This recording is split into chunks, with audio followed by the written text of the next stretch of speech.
আসসালামু আলাইকুম। আশা করি সবাই ভালো আছেন। আল্লাহর রহমতে আমিও ভালো আছি। আজকে আপনাদের মাঝে নতুন একটা রেসিপি নিয়ে চলে আসলাম। আজকে আমি কলিজা ভুনা করব।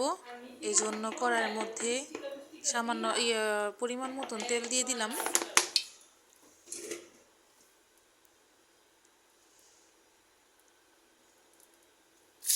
এর মধ্যে পেঁয়াজ কুচি দিয়ে দিলাম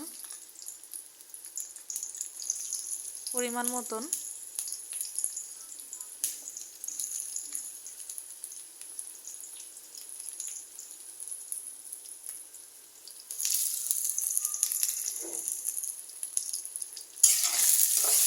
এখন এগুলোকে ভালো করে ভাজতে হবে। পেঁয়াজগুলোকে ভাজা হয়ে গেলে তেজপাতা, এলাচি, দারচিনি, লং, গোলমরিচ দিতে হবে পেঁয়াজের সাথে। এগুলোকে পেঁয়াজের সাথে ভালো করে ভাজতে হবে।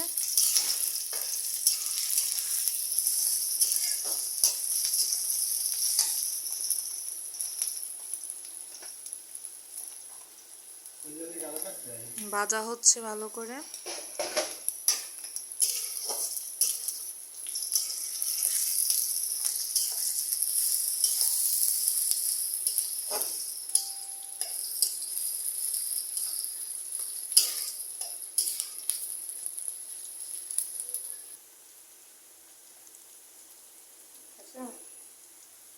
এর মধ্যে এখন আমি আদা রসুনের পেস্ট দিয়ে দিলাম পরিমাণ মতন।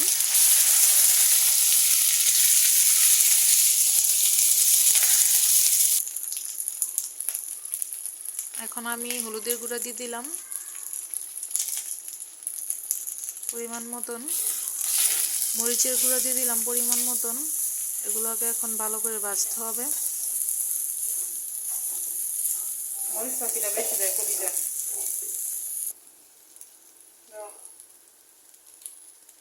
পরিমাণ মতন ধনিয়ার গুঁড়া দিয়ে দিলাম।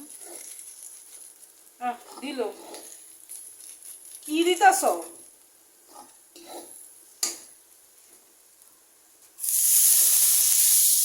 একটু দিয়ে ধনিয়ার গুঁড়া পানি দিয়ে দিতে হবে কষানোর জন্য। মশলাটা দেওয়াই তো নাই।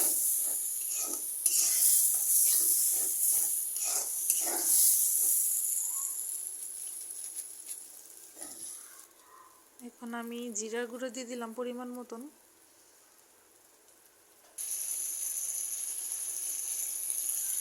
একটু মশলা কষানো হয়ে গেছে, একটু সামান্য পরিমাণে নুন দিয়ে দিলাম পরিমাণ মতন। এখন টমেটো কুচি দিয়ে দিলাম মশলার মধ্যে।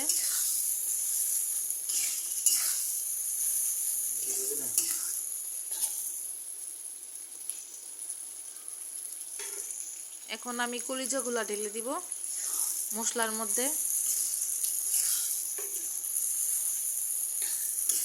সবগুলা কলিজা দিয়ে দিলাম। এখন এগুলাকে ভালো করে কষাতে হবে মশলার সাথে। এখন কয়টা কাঁচামরিচ দিয়ে দিলাম কলিজার সাথে।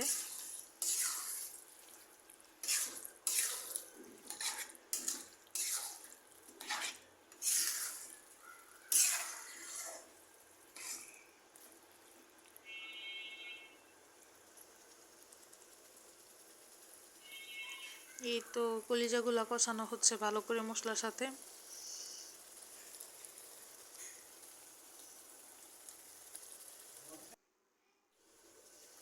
এখন আমি কলিজাগুলা ঢেকে দিব। ঢাকনা উঠিয়ে কলিজাগুলা ভালো করে কষানো হয়ে গেছে। এখন আমি এর মধ্যে আলু দিয়ে দিব।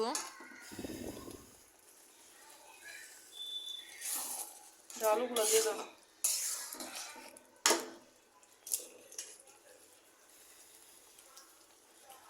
আলুগুলা দিয়ে দিচ্ছি।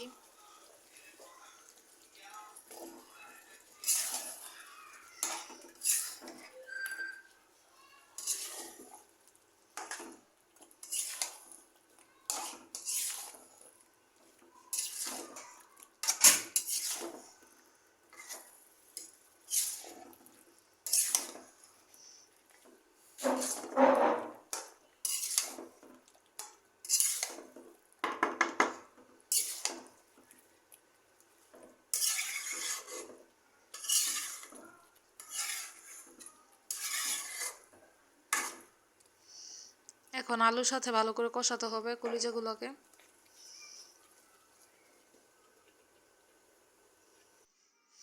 এখন আমি ঢাকনা দিয়ে ঢেকে দিলাম কষানোর জন্য। এই তো কষানো হয়ে গেছে। এর মধ্যে আমি এখন পানি দিয়ে দিব,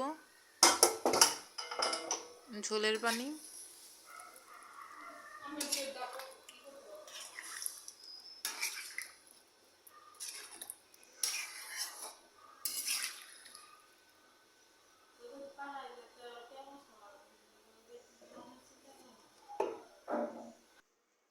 এটা একটা ঢাকনা দিয়ে ঢেকে দিব সিদ্ধ হওয়ার জন্য এগুলা।